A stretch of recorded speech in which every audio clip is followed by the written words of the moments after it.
네, 6월 27일 7시 30분, 그죠? 6월 27일 우리 21세기 목회자에 대한 온라인 강의를 시작하도록 하겠습니다.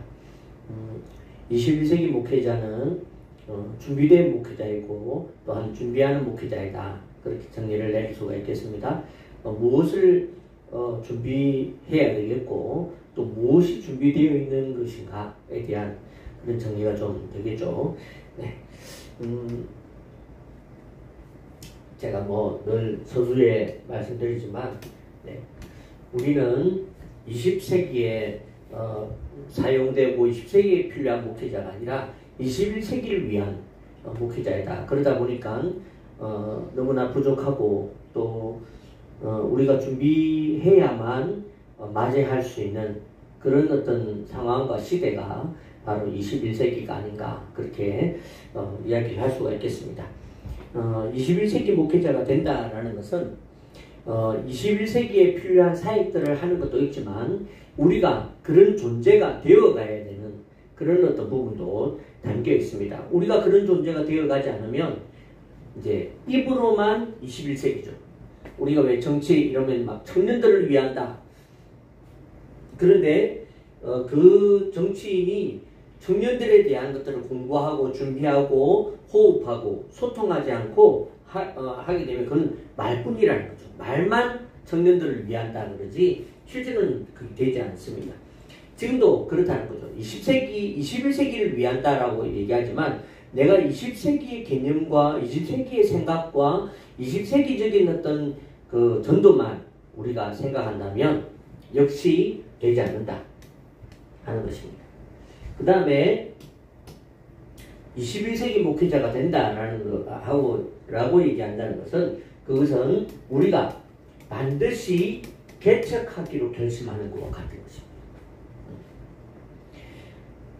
이제 21세기가 되면 어떤 분야와 사역의 어떤 방향이 더 다양해집니다.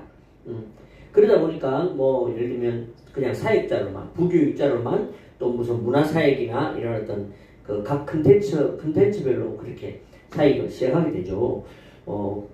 그런데 저는 이 모든 것을 다 갖추기 위해서 오히려 역으로 우리는 교회 개척을 꿈꾸면서 목회자가 되어가야 한다는 거죠. 그렇게 해야만 우리가 모든 것을 다 할 수 있지. 나는 부교육자만 할래. 그러면 개척에 대한 준비 안 합니다. 현실감도 없고요. 나는 그냥 문화사역만 할래. 그러면 굉장히 좀 편협될 수가 있습니다.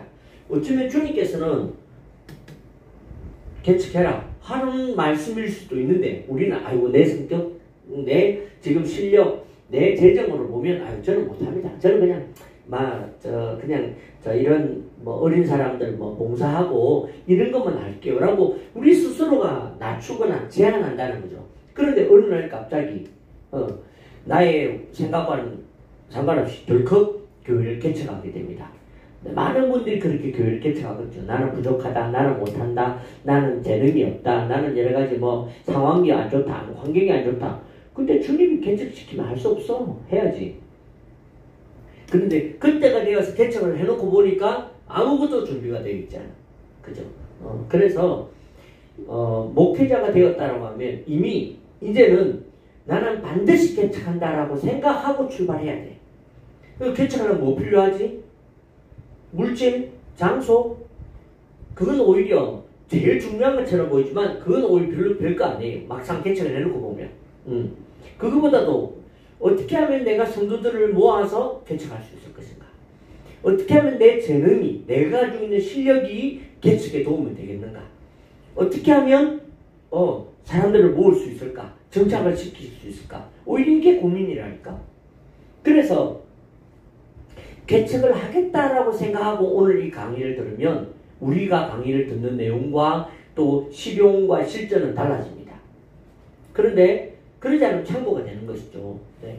오늘 제가 이제 유튜브 영상을 보다가 우연찮게 6.25 사면, 6.25 전쟁의 이제 영상을 잠깐 시작하는 단계만 좀 서론적인 부분만 보았어요. 봤는데 거기 보니까 어떤 교관이 나오더라고요. 전략기획 교관이 나오더라고요.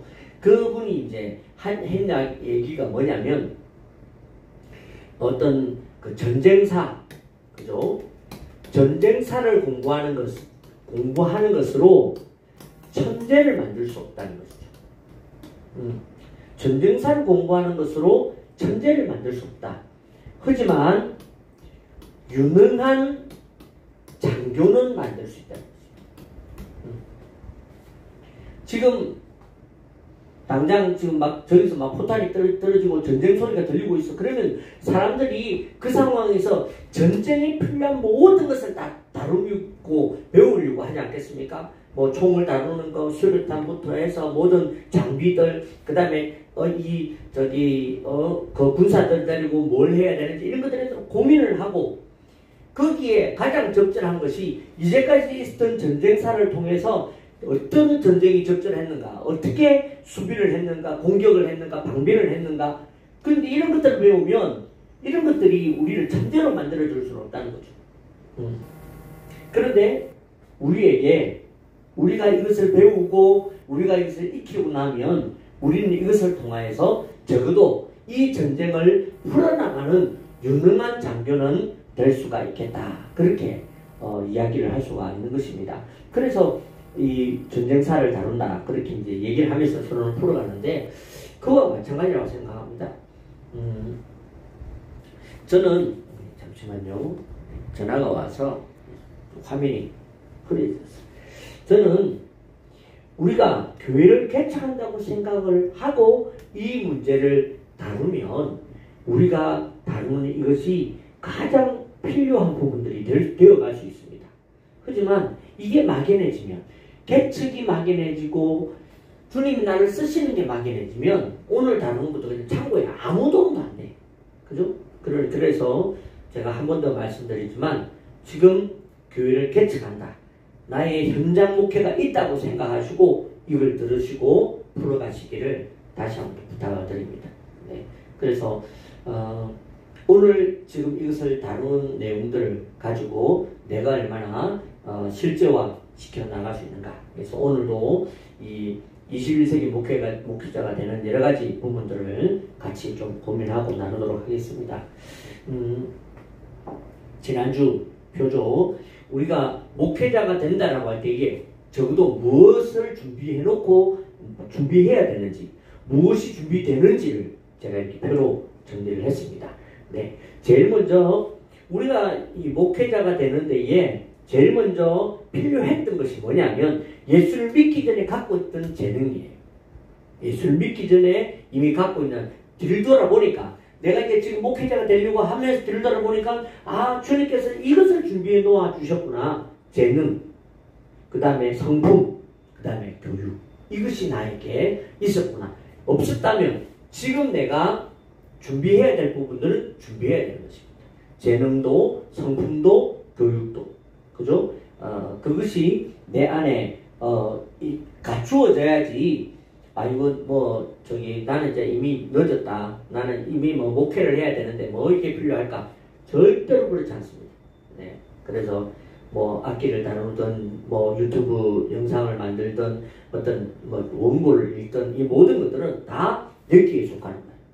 어떤 사람은 천부적으로 되어 있어요. 천부적으로 원고를 잘 읽고 응변을 잘하고 천부적으로 그런 사람도 있습니다. 하지만 우리같이 천부적으로 안 되는 사람들은 뒤늦게라도 연습을 해야 돼요. 이게 제일 기본이다. 그죠? 그 다음이 우리가 예수를 믿게 되면 예수를 믿고 신학교에 들어가기 전에 우리가 그 처음에 가지는 어떤 기초가 뭐냐? 구원의 확신과 관련된 것이요.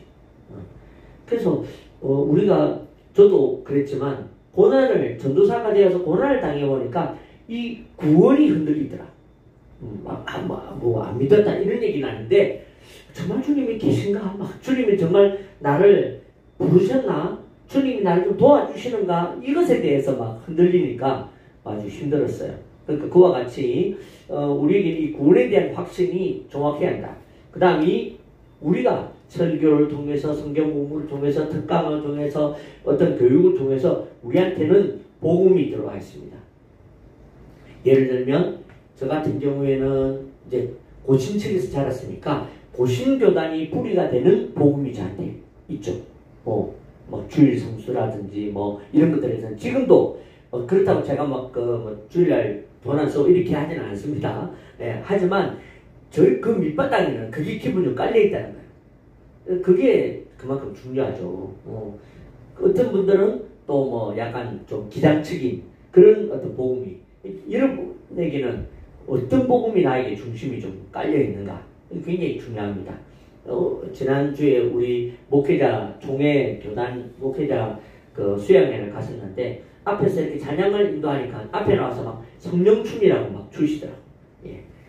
성령춤이 뭐 이렇다 저렇다 저는 그거 모릅니다. 하지만 제가 가지고 있는 어떤 신앙의 뿌리 자체가 이 약간 고신적이다 보니까 저는 그런 게 좀 약간 부담스러운 거지.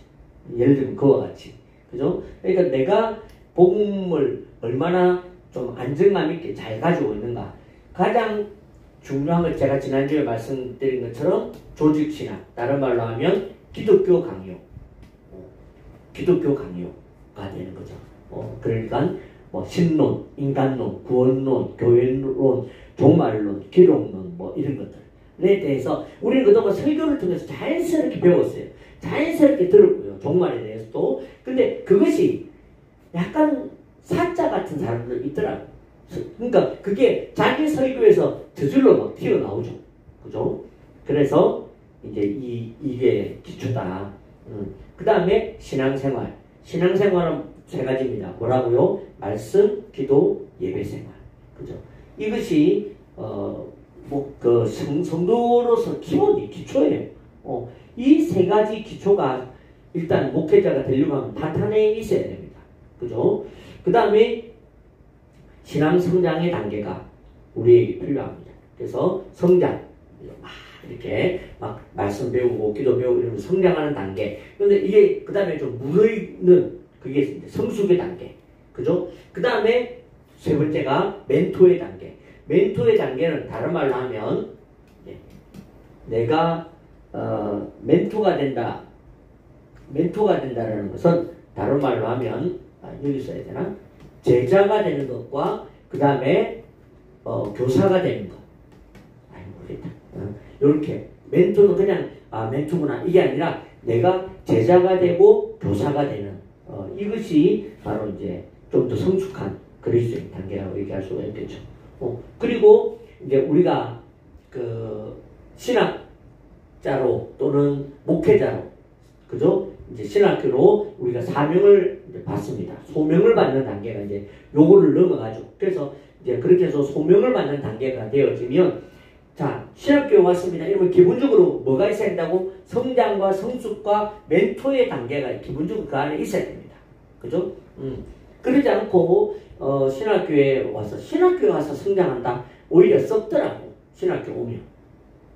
그래서 이 성장과 성숙과 이런 부분들이 이미 성도의 삶에서 이미 그 교회의 리더급이 되는 사람들이 신학교로 오는 것이지, 그 준비가 되어 있지 않으니까 막 뭐 들었다, 막 받았다 이러고 와서 오히려 거기서 이게 성장과 성숙이 없는, 오히려 그렇게 해서 나가서 목회를 하면 손가락질을 받게 되는, 그렇게 되는 것이죠. 그래서 우리가 사명자의 단계에서 배우는 것이 뭐가 있느냐? 매력을 배워야 됩니다. 매력이 있어야 됩니다. 그 다음에 리더가 되어야 되고, 리더십을 가져야 되고, 그 다음에 메신저가 되어야 되고, 힐러가 되고, 이것을 훈련하고 준비하는 것이 바로 사명자의 단계예요.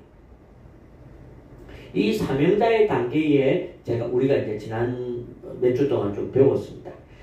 이걸 제가 반복하고 얘기하는 것이 목사님께 그 매력이 있는지를 자꾸 반복하면서 복습을 시켜드리고 있는 것입니다. 좀 반성하시고, 내가 이게 또 안 돼 있구나. 이렇게. 그죠? 그리스도인으로서의 성직자로서의 매력이 나한테 필요하다. 성직자로서의 나의 리더십이 필요하다. 리더는 뭐라고요? 나를 따라오게 하는 힘. 내가 열정이 있을 때 사람들은 나를 따라옵니다. 내가 지금 하고 있는 사역에 대한 열정이 있을 때. 내가 앞으로 잘할 거야가 아니라 지금 열정이 있을 때, 그죠? 지금 하고 있는 그 사역에 열정이 있을 때 사람들은 따라오는 것이죠. 저는 요즘 보면 저한테는 좀 열정이 좀 약간 분산되는 느낌이 있어서 제가 좀 약간 신경이 쓰입니다. 교회도 또 좋은 교회 운동도 또 뭐 어느 교회에서 좀 도와달라고 하는 이런 여러 가지들에 자꾸 이렇게 좀 갈려져서 내가 좀 집중하지 못하는 것 때문에 좀 신경이 쓰이는데, 아무튼 우리가 좀 이런 사명자로서의 단계에서 기본적으로 이걸 깔고 있어야 돼요.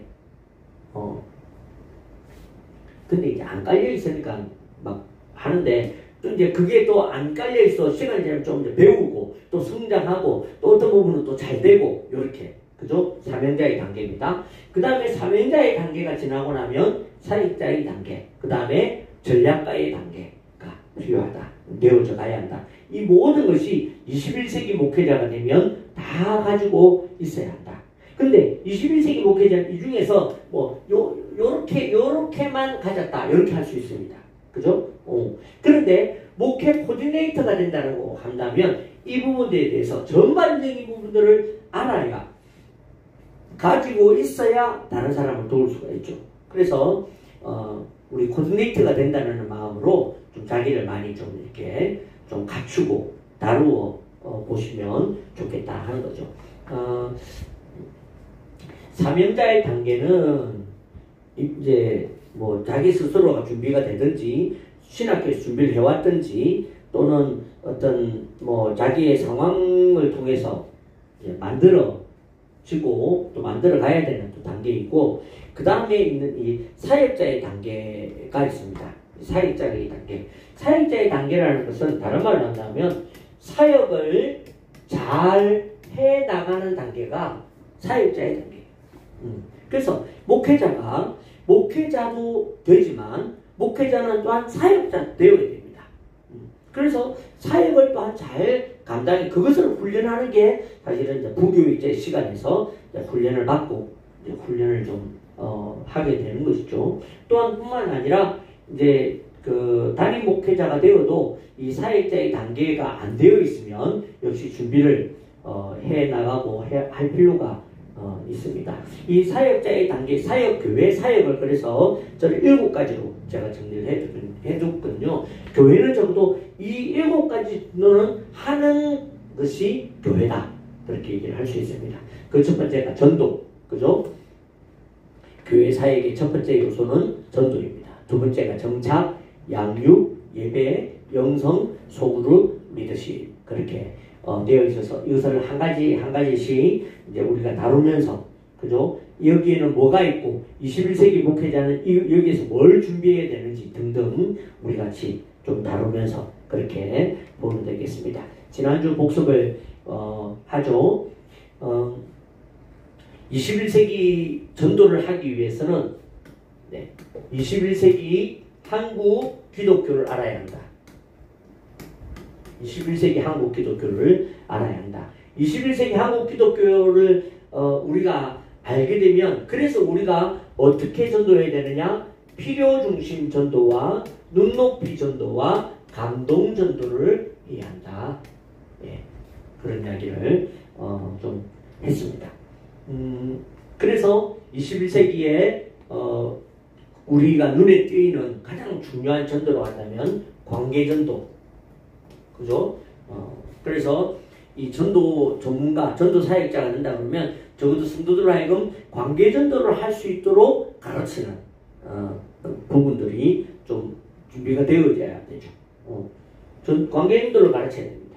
그 다음에 교회 안에 필요한 것이 전도팀을 또 훈련하는 이 부분을 역시 준비를 해야 됩니다. 그래서 이제 뭐 교회에서 전도팀을 만든다. 그 전도팀을 어떻게 교육하고 어떻게 나가게 하는지 이런 데 대해서 역시 준비가 되어야 되고, 그 다음이 이제 초청전도. 초청전도인데 이 초청전도와 또 필요한 것이 뭐냐면 접촉점 전도라고 말씀드렸어요. 교회는 이 두 가지를 한마디로 한다면 뭐라고 얘기할 수 있냐면 과정으로 하는 전도가 되어야 한다. 과정으로 하는 전도. 그래서 이제 조천전도가 예전에 한 번 이렇게 해서 하는 전도라고 했다면 이제는 음악회도 4번을 하는 음악회를 하고, 그죠? 그리고 또한 접촉점, 그래서 뭐 색종이 접기 또는 뭐 꽃꽂이 또는 쿠키 플레이 이런 어떤 접촉점을 가지고 색종이 접기 4주 과정. 그래서 우리 목사님이 뭘 좀 하실 줄 아신다면, 그다음에 교회가 이제 규모가 있고 뭐 이렇다면 이제 부교육자의 상황에서는 그걸 가지고 교회 성도들을 데리고 한번 4주 과정을 연습을 한번 해보세요. 내가 색종이 접기를 좀 할 줄 안다. 그럼 색종이 접기 4주 과정을 성도들을 데리고 해보시고, 만약에 거기에 반응이 좋고 하면 그 다음 좀 더 해보고, 만약에 좀 되어지면 이걸 가지고 전도로 또 한번 사용해보고, 어떻게 사용할지 나중에 좀 되어지면 저하고 얘기를 나누더라도 일단은 이런 과정으로 하는 전도가 되어야 한다. 이게 21세기 전도이죠. 이걸 어떻게 좀 정리를 해야 되나? 요만큼만 지울까? 자, 그러면 이제 이것이 뭐의 기본이 되고 뭐의 바탕이 되는가? 잘 보십시오. 이것이 이 전도라는 것이 그 첫 번째가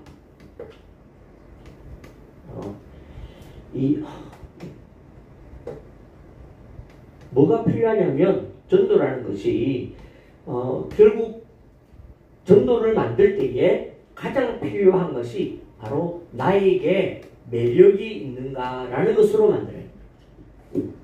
어떻게 하면 이 사람들을 좀 끌어다닐 수 있을까? 그죠? 그들이 교회에 와서 이 참여를 해보고, 이거 괜찮은데, 내가 좀 계속 와봐야 되겠는데를 할 수 있는 전도를 만들어야 되는 거죠. 그게 음악회가 되든지, 접촉점이 되든지, 그죠? 그러니까, 뭘 이렇게 교회에서 뭐 했는데, 내가 봐도 별로 매력이 없어. 그러면 그거는 잘못된 거죠. 어떤 행사를 하든지, 뭔 행사를 하든지 뭘 하더라도 그게 불신자들을 끌어올 만한 매력적인 성도들로 하여금 내가 좀 나가서 불신자를 좀 데려와야 되겠다. 이런 매력이 있는 행사, 집회가 되도록 해야 된다는 거죠. 그죠? 그것이 그 매력이 있어야 전도는 됩니다. 그죠? 그래서 그 매력이 이제 매력을 위해서 제가 이제 그래서 제안하는 것이 성도 중심으로 만들어라. 전도를 성도 중심으로 만드십시오. 그러니까 성도들이 발표회를 하고 성도들이 동참을 하고 성도들이 팀 멤버가 되고 그렇게 만들어서 성도들로 하여금 내가 밖에 나가서 내가 이번에 좀 특송하니까 내가 누굴 좀 데려와서 자리에 앉혀야 되겠다라는 그런 생각이 들도록 만들어줘라는 거죠. 그 다음에 불신자가 필요하다고 생각하는 것들이 있도록 만들어줘라. 그 매력이라는 것이 불신자들이 이거 전에 제가 이제 그 행복에 대한 이야기를 해피월드 토크를 했을 때에 이건 모르지만 행복에 대해서 내가 좀 들어보고 싶은데 라는 것이 매력이라는 거예요.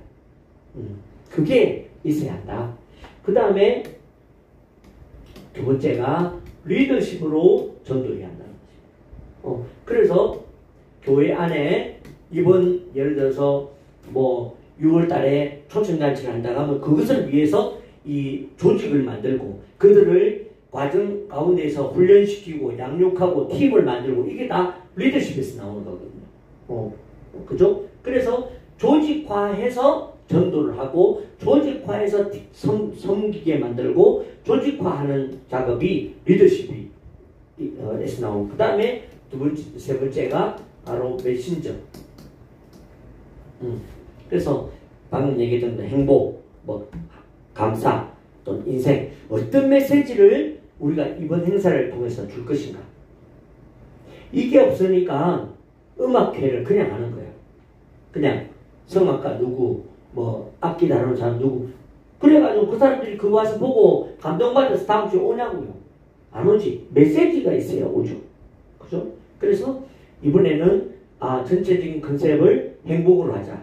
전체적인 컨셉을 감사로 하자. 그래서 그 컨셉에 맞도록 노래도 준비하고 음악도 준비하고 간단한 인사도 준비하고 그렇게 해야 전도가 되는 것입니다. 그 다음에 네 번째가 힐러. 제가 21세기에 사람들이 가지고 있는 질병이 두 가지라고 말씀드렸습니다. 그 하나는 중독, 다른 하나는 장애. 그죠? 그래서 우리가 이제 어떤 음악회를 한다, 어떤 뭘 한다 할 때에 이것을 치유해 줄 수 있는 음악회를 만드는 거예요. 그래서 위로에 대한, 그죠? 그 캐치프레이즈를 위로에 대해서 써가지고 이렇게 초청을 한다든지, 그 다음에 회복에 대해서 써가지고 한다든지. 그렇게 우리가 이런 어떤 지금 현재 사람들이 가지고 있는 문제와 슬픔과 아픔과 두려움과 고민과 이런 것들을 고민해서 그것을 풀어줄 수 있는 사람이 되어주고 풀어줄 수 있는 교회가 되어질 때에 사람들은 오게 된다. 그렇게 얘기를 할 수가 있는 것입니다. 네. 그래서 전도 한 가지만 가지고도 전도 하나만 볼 때에도 지금 그 목회자한테 있어야 될 그 네 가지 사명자 단계 있죠. 네. 매력, 리더, 메신저, 힐러. 이 네 가지가 필요한 거예요. 이 네 가지를 가지고 이 전도를 어떻게 전도할 것인가, 뭘 주제로 전도할 것인가, 어떻게 사람들을 만들어서 전도할 것인가, 이게 다 들어가 있는 거예요. 그러니까 목사님이 이런 부분들을 갖추고 이 전도를 바라보면 전도는 훨씬 더 필요 중심의 전도가 될 수 있다. 그렇게 얘기를 할 수가 있고, 이게 지난주일이다. 그런데 전도 그렇습니다. 오늘은 이제 정착에 대한 이야기를 같이 해보면서 또 이 정착엔 뭐가 필요한지 우리 목사님이 한번 같이 나누도록 하겠습니다. 먼저 정착에 대한 개념을 다시 한번 더 정리를 해보죠. 정착에 대한 개념. 무슨 말이냐면 사람들은 우리가 무엇을 줄 때에, 무엇을 할 때에 그들은 정착을 하는가 하는 것입니다. 우리가 무엇을 할 때에 그들은 정착을 하는가. 먼저 우리가 그들에게 감동을 줄 때 그들은 정착을 합니다. 그래서 목회자가 하는 설교에서 감동이 그래서 있어야 돼요. 목회자 설교의 감동을 통해서 그들은 정착을 하게 되는 것이죠. 그 다음에 두 번째가 성장을 통해서, 다시 말해서 그들이 내가 이 교회를 통해서 성장하겠구나 싶을 때에 정착하는 거예요. 내 믿음이 성장하겠구나, 내가 잘 되겠구나, 내가 회복하겠구나 싶을 때에 정착을 하는 거예요. 그래서 설교자의 설교가 그들의 이런 데에 포커스가 맞추어져야 돼요. 그래서 우리는 내가 설교를 하고 매주 설교를 하거나 이렇게 했을 때 이게 성도들의 신앙에 성장에 도움이 되는가를 검사해 보셔야 돼요. 검토해 보셔야 됩니다. 그 다음에 세 번째가 사역이 있을 때, 자기 사역이 있을 때에 성장합니다. 그래서 우리는 최대한 빨리 그들로 하여금 자기 사역을 할 수 있도록 도와줘야 돼요. 그런데 전통교회나 교회가 성도가 많은 건 어떻습니까? 새 가족이 와서 한번 무대 앞에 서려고 하면 못해도 막 2년씩 걸리고 그러죠. 그죠? 처음에는 그냥 회원으로서 여성교회 회원으로 열심히 충성하고 봉사하다 보면 1년 지나면 야 잘한다. 우리 저 임원을 하세요. 그럼 이제 2년 차에 임원을 하게 되고 또 임원도 그냥 이제 그 달에 하다가 한 3년쯤 되면 그때쯤 되면 이제 총무, 회계, 서기 이런 거 하면서 앞에 서게 되죠. 그러니까 앞에 서가지고 한번 제가 무슨 집사입니다라고 말하려고 하면 적어도 2년씩 3년씩 기다려야 한다니까. 그래서 사역을 못하기 때문에 자리를 못 잡고 떠나는 경우가 많습니다. 그래서 큰 교회 같은 경우에는 새 가족이 사역으로 이렇게 들어오는 시간이 빨라요. 새 가족이. 그렇죠? 빠른 만큼 빨리 정착하기 때문에 자기 사역이 있을 때에 정착하기 때문에 그렇습니다. 그래서 이런 세 가지가 정착이 필요한 것이다. 그런데 우리 부교육자일 때는 내가 뭘 해줄 수 없잖아. 내가 감동을 줄 수 없, 내가 건물을 뭐 청소하고 내가 뭐 설교해가지고 감동 줄 수 없는데 목사님을 통해서 해야 돼. 목사님이 안 되는 경우도 죄송하지만 있거든. 목사님의 어떤 뭐 설교가 감동이 안 되거나 뭐 이럴 수 있잖아요. 그죠? 또 내가 그들을 성장시킬 수 없다. 내가 그들에게 자기 사역을 줄 수가 없다. 그죠? 개념은 알겠는데 그럴 수 있습니다. 그래서 제가 네 번째로 생각한 것이 뭐냐면 바로 필요예요. 사람들은 무엇으로 정착하는가? 아, 나의 필요를 채울 수 있구나라고 할 때 정착할 수가 있다는 거죠. 네. 그래서 이 필요를 채워주는 것은 뭐 부교육자나 세가족 팀이나 이런 사람들이 아니면 목장에서나 도와줄 수가 있습니다. 그죠? 그래서 그들에게 위로를 주거나 또 신방을 통해서 그들을 치유하거나 또 그들을 위해서 기도해 주거나 이런 걸 통해서 그들로 하여금 정착을 시킬 수가 있는 것이죠. 그래서 이런 네 가지의 어떤 방식과 방법을 통해서 정착이 된다는 것을 우리가 알고 그것을 위해서 우리는 사역과 또는 어떤 섬김과 이런 것들을 좀 구현해 낼 필요가 있는 것이죠. 그리고 이제 정착을 위한 모든 이 네 가지 이 모든 것을 위해서 덮어주어야 될 모든 것을 무엇으로 할 수 있는가? 세가족 팀을 무엇으로 해야 되는가? 그들을 어떻게 감동시키고 어떻게 성장시키고 어떻게 사역을 하고 어떻게 그들의 필요를 채울 수 있는가? 딱 한 가지입니다. 그게 뭐냐면 바로 마음이 한다는 것이죠.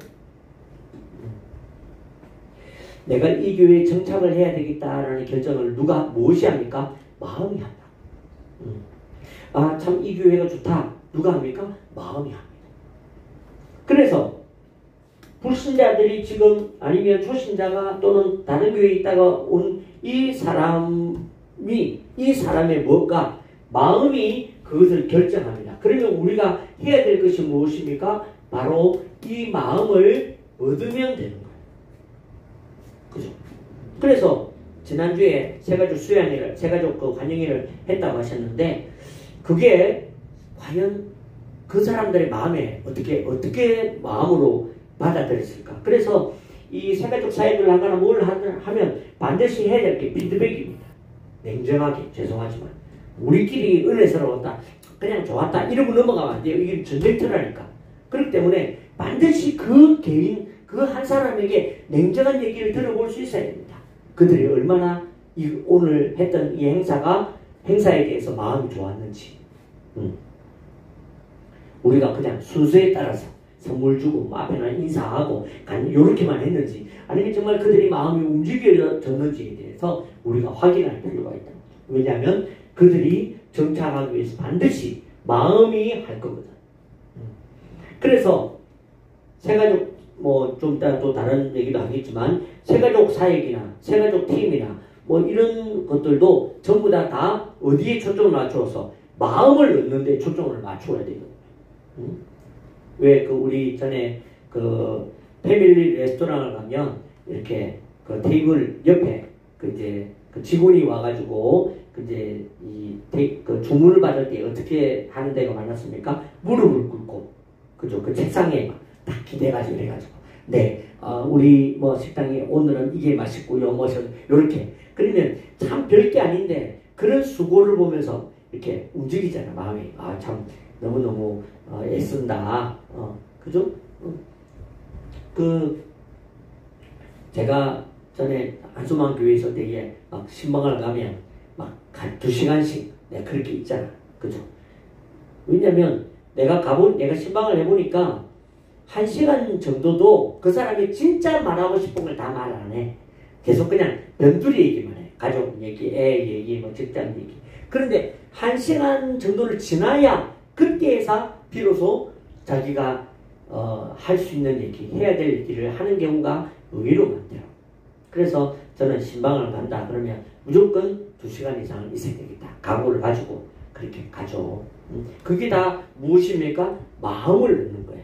마음을 얻어야 거기에서 자기의 마음의 어떤 껍질을 벗고 진짜 할 수 있는 얘기, 하고 싶은 얘기를 하게 되는 거죠. 그래서 저기 뭐 장석교회나 새가족 어떤 사역으로 유명한 교회, 좀 잘하는 교회들을 대부분 그 프로그램과 내용과 방법으로 전부 다 마음을 넣는 데 집중되어 있더라는 거죠. 마음을 넣는데. 네. 그러니까 새가족 사역에 정착에 있어서 가장 중요한 게 뭐냐? 정착에 있어서 가장 중요한 것은 마음을 넣는 것이다. 네. 프로그램을 잘 진행하는 것, 뭐 어떤 조직이 좋은 것, 뭐 우리 교회는 새가족 교재가 있습니다. 새가족 뭐 위안 뭐가 있습니다. 그걸 아무리 잘해도 거기에 마음을 넣는 어떤 작업이 되어 있느냐에 따라서 성도들은 정착을 하고 새가족은 정착을 하고 새가족은 결정을 한다는 거죠.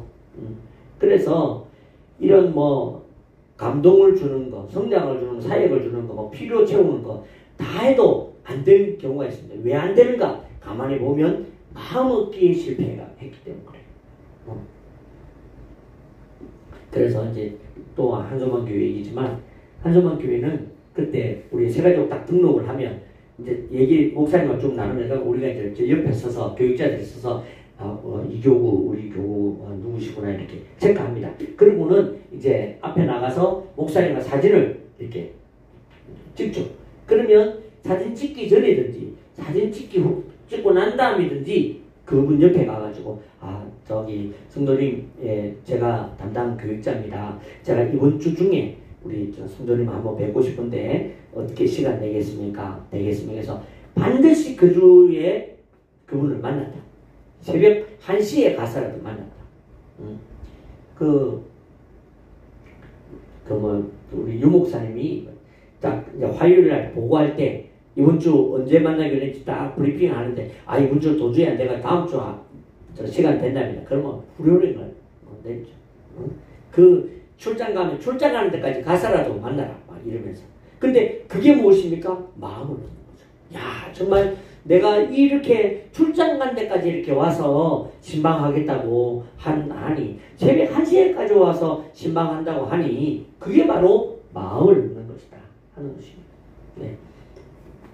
그래서 이 새가족 사역에도 그렇고 또 이 정착에 대한 모든 어떤 그 컨셉이 뭐냐면 바로 마음을 넣는 데에 이것이 컨셉이 있다 하는 것을 좀 가지고 하시면 아마 도움이 되지 않을까 그런 생각을 합니다. 그래서 내가 교회를 개척한다. 내가 교회를 개척했다 그러면 이게 있어야 돼. 이게 되어야 된다니까. 그죠? 내가 막 설교를 잘 못해. 감동도 잘 못 주고 또 그래서 막 성장도 별 그게 기대가 안 되고 자기 사역을 주기를 좀 애매해 잘 못해. 그러면 뭐라도 필요를 채우는 거라도 해줘야 된다는 거지. 아프다. 막 기도해드리고 다리 붙들고 기도하고 막 그거라도 내가 하자. 이 모든 것을 통해서 내가 지금 뭐 하는 거라고 마음을 얻는 거야. 그래서 신방을 하고 돌아 나올 때 내가 마음을 얻었는지, 그죠? 우리가 사역을 교회에서 사역할 때도 마찬가지. 담임 목사님의 마음을 얻으면 돼요. 얻어야지, 그죠?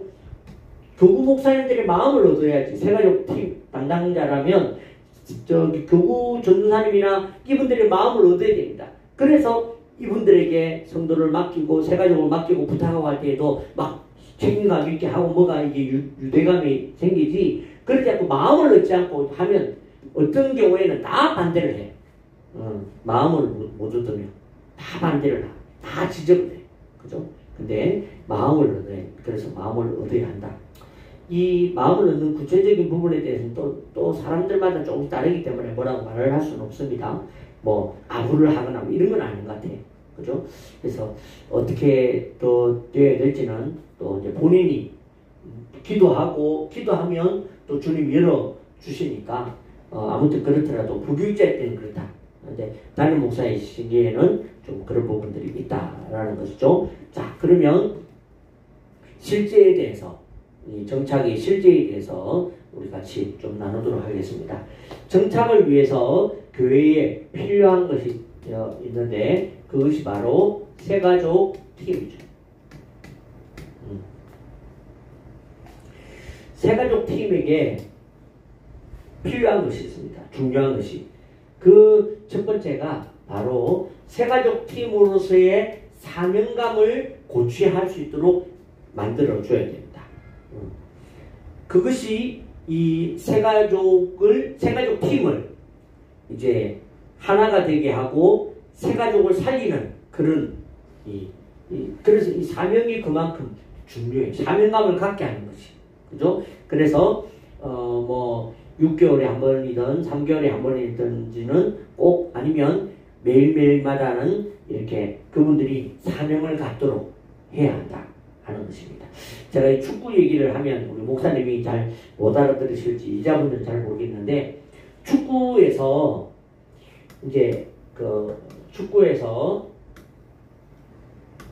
이게 이제 상대방 골대에 축구에서 이렇게 패스를 하고 달려가고 패스를 해서 요 골대 앞까지 가는 데에는 가는 데에는 팀의 능력으로 간다고 합니다. 팀의 능력. 패스를 하고 이쪽 패스하고 제끼고 또 패스하고 해서 골대 앞에 있는 공격수에게 공이 전달되도록 하는 것에는 팀의 능력이 중요하대요. 그런데 여기서 골인을 시키는 것은 개인의 능력이 중요하다고 얘기합니다. 개인의 능력이. 이거는 아무리 팀을 잘하고 뭘 해도 이건 소용이 없어요. 마지막에 결국 골을 집어넣는 것은 개인의 능력을 중시해야 한다. 중요하다. 그렇게 얘기를 할 수 있거든요. 이 개인의 능력이 뭐냐? 바로 사명이에요. 그래서 우리가 서서 옷을 똑같이 입고 그 다음에 이렇게 무슨 교회 전단지를 드리고 그다음에 이렇게 하는 것들은 다 팀의 능력이에요. 팀이 되면 다 할 수 있는 거예요. 그죠? 그렇지만 그 한 사람이 그 세가족에 대해서 애달파하고 저 사람을 꼭 등록시켜야 되겠다, 정착시켜야 되겠다 이렇게 각 사람이 그런 마음을 갖도록 하는 것은 뭐다? 사명감이라는 거죠. 정신교육이라는 것입니다. 그죠? 그래서 이게 매주 간단하게 해도 괜찮겠고 그런 요소가 좀 없으면 한 달에 한 번이라도 또는 3개월에 한 번이라도 이렇게 따로 그날 말고 따로라도 토요일이라는 시간을 만들어서 세가족 팀을 모아놓고 이 사명에 대한 세가족 팀의 사명에 대한 부분들을 좀 같이 고민할 수 있는 시간을 만들어라 하는 것을 말씀을 드립니다. 그죠? 그래서 세가족 팀에는 사명이 중요하다. 그 다음에 두 번째가 프로세스. 프로세스. 그러니까 이 프로세스가 뭐냐면 하나의 과정, 어떤 역할 이런 것들이에요. 그러니까 우리가 왜 그런 거 있잖아요. 불이 났다. 이제 이 건물에 불이 났다. 그러면 제일 먼저 해야 될 것이 경보기를 울리고, 그죠? 그 다음에 주변에 불이야 소리를 지르고, 그 다음에 내가 할 수 있다면 이렇게 불길을 잡을 수 있는 소화기라든지 물이라든지 이런 것들을 가지고 한다. 여기 이제 몇 가지 1, 2, 3, 4 요것에 대해서 내가 가지고 있어야 되는 것. 우리가 저 병원에 가면 응급실에 딱 가면 그 사람들이 제일 먼저 하는 게 있죠. 자, 빨리 가서 저기 우리 보호자분 빨리 들어가서 저기 등록하세요.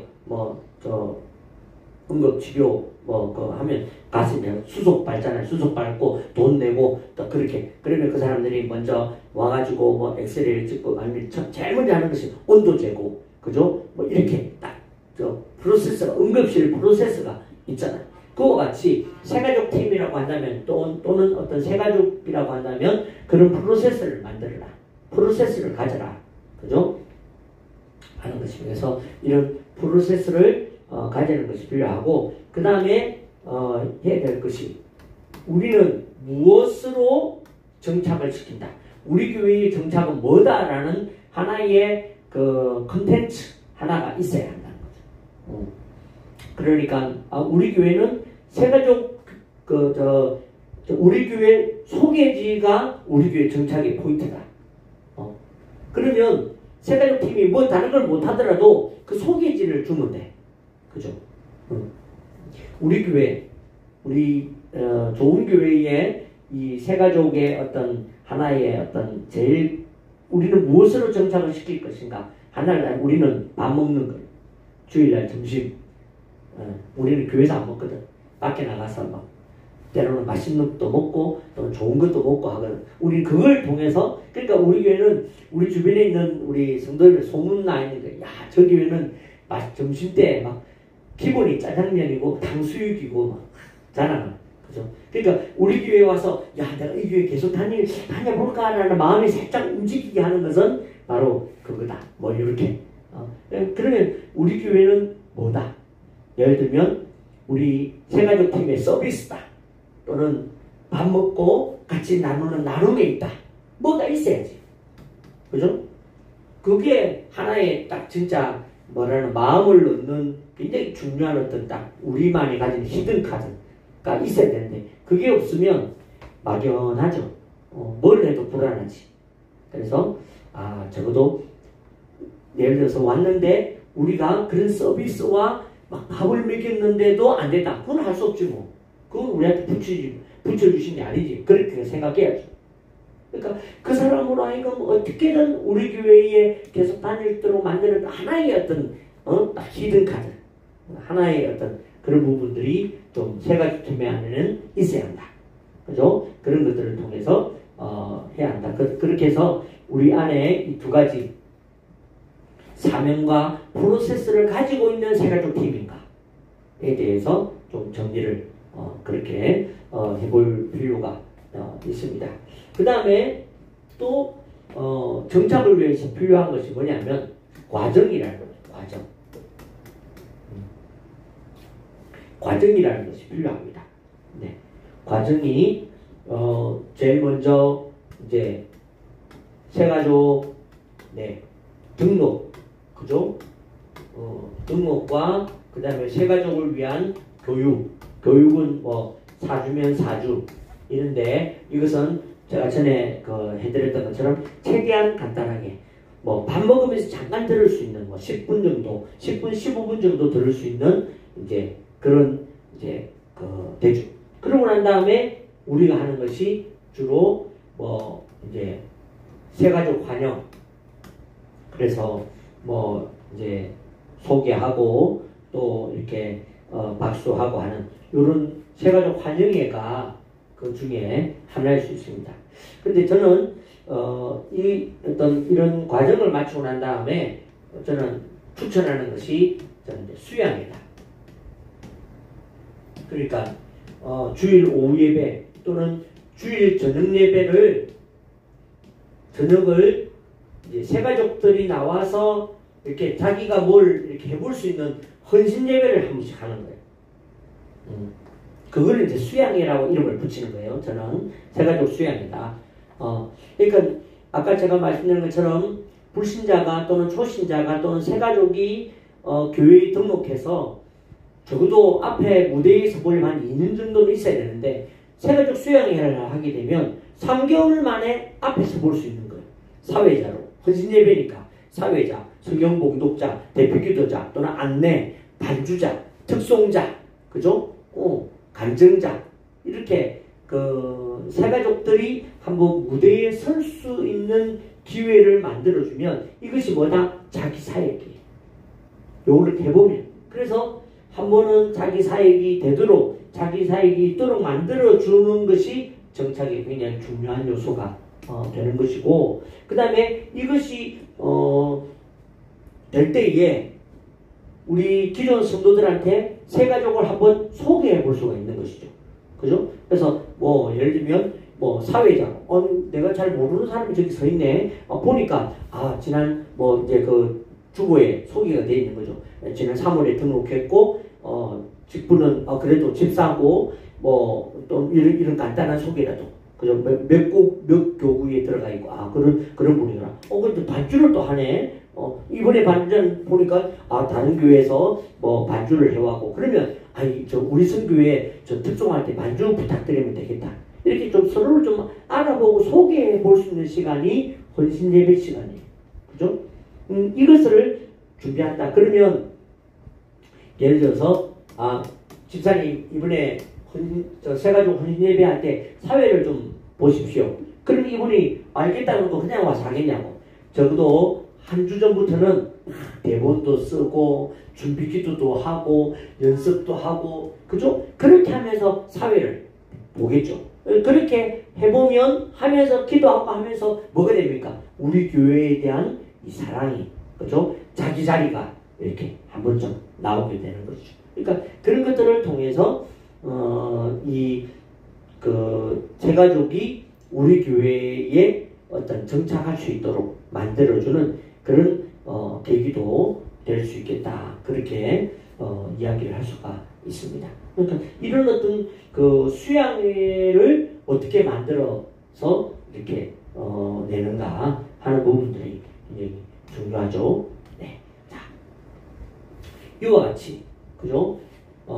이 새가족 정착, 이 정착은 예전에는 담임 목사님의 어떤 그 탁월함, 그래서 그게 감동, 성장, 사역 이런 것들로 나타났다.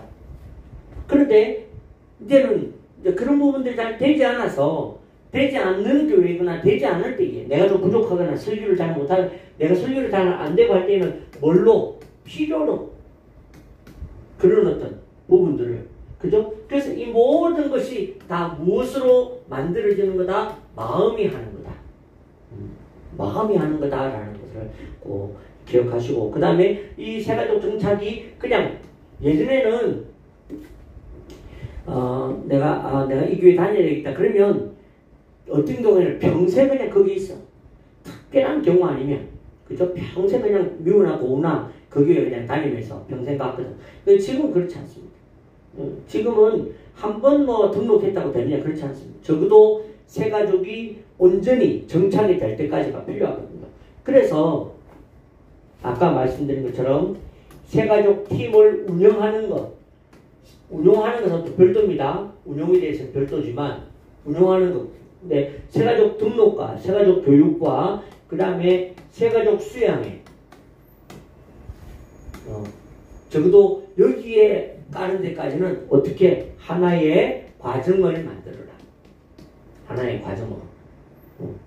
그죠? 하나의 과정으로 만들어서 이 어떤 새가족이 등록하고 그 다음에 수양회를 경험하고 그렇게 해서 교회에 들어오고 하는 이 모든 어떤 것들이 하나의 과정으로 만들어져서 우리 새가족 팀이라고 한다면 다 이것이 인식되어지고 두 번째는 교구 사역자들이라고 한다면 이런 새가족 등록이 다 프로세스가 다 인식이 되어지도록 만드는 그 정도의 기간이 그 정도로 반복이 되어지고 하게 되면 이게 교회 안에 아주 강력한 그죠? 좋은 어떤 그 정착의 어떤 사역, 정착의 사역이 되겠다. 그렇게 말씀드릴 수 있겠습니다. 그래서 우리 목사님께서 적어도 이런 부분에서 그러니까 말씀드린 것처럼 제가 이제 앞에서 강조를 하고 했던 것처럼 결국은 새가족 팀이 있든지 팀이 없든지 간에 내가 혼자 사고 있든지 뭐든지 간에 가장 중요한 것이 바로 정신무장 그죠? 팀으로서 새가족 팀으로서의 어떤 그 사명감을 갖도록 만들어주는 이것을 해야 이것이 있어야 새가족 팀이 굳건해지고 새가족 팀이 계속적으로 이 새가족 팀의 부분들 포기하지 않고 계속 해나갈 수가 있는 것이죠. 가만히 보면 사실은 새가족 팀들도 좀 보면 감정노동자야. 그래가지고 새가족들이 보면 참 말씀 듣고 한 대로 순종하고 잘 따르면 얼마나 좋습니까?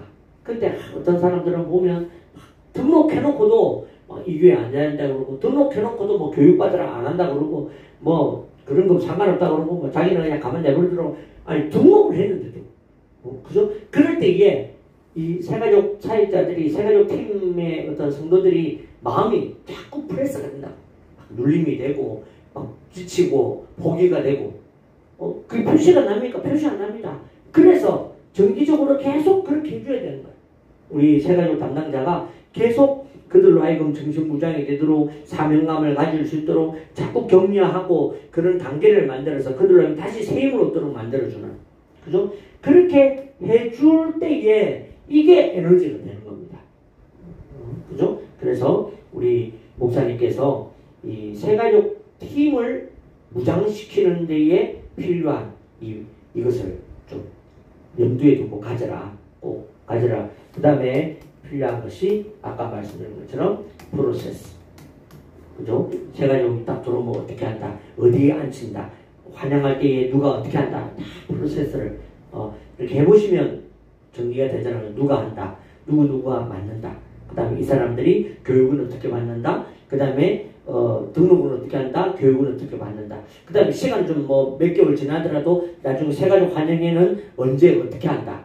그죠? 모아서 어떻게 한다. 이런 것들에 대해서 하고 지금 이제 그 세가족 환영회라고 해서 뭐 이렇게 간단하게 별도의 시간 가지고 인사하고 그거는 그 뭡니까? 교구 사역자들이나 담임 목사님하고의 그거예요.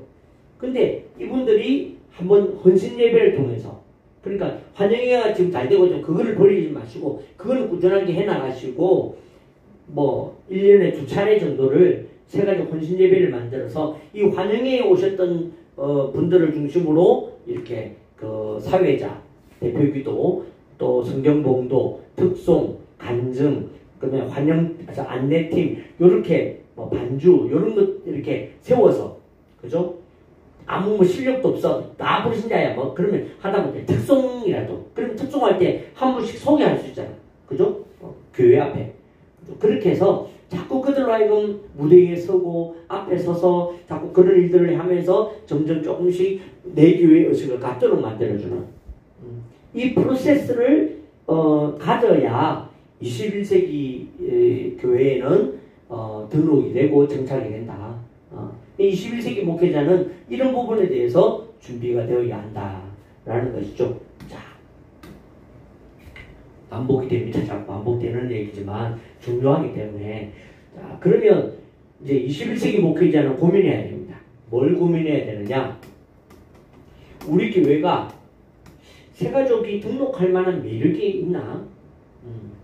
뭐 영적인 매력 뭐 이런 것도 시력, 청력 이런 것도 있지만 그거 말고라도 그걸 또 떼고라도 우리 교회가 세가족으로 하여금 어떤 등록을 좀 해보고자 하는 그런 마음이 좀 들게 하는 게 뭐가 있을까? 그죠?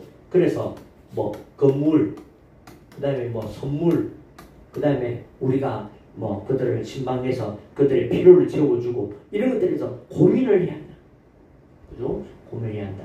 그 다음에 두 번째가 리더십. 그래서 특별히 세가족 팀에 대한 세가족 팀의 담당 목회자는 세가족 팀에 대한 열정과 비전과 사랑과 그죠? 그 다음에 성장과 단계와 이런 것들을 가지고 있어야 되는 거죠. 그래야 세가족 팀이 동참하고 따라오게 되는 것입니다. 그 다음에 메신저. 이거는 팀에 대해서도 그렇고 세가족에 대해서도 그렇고 가져야 되는 거죠.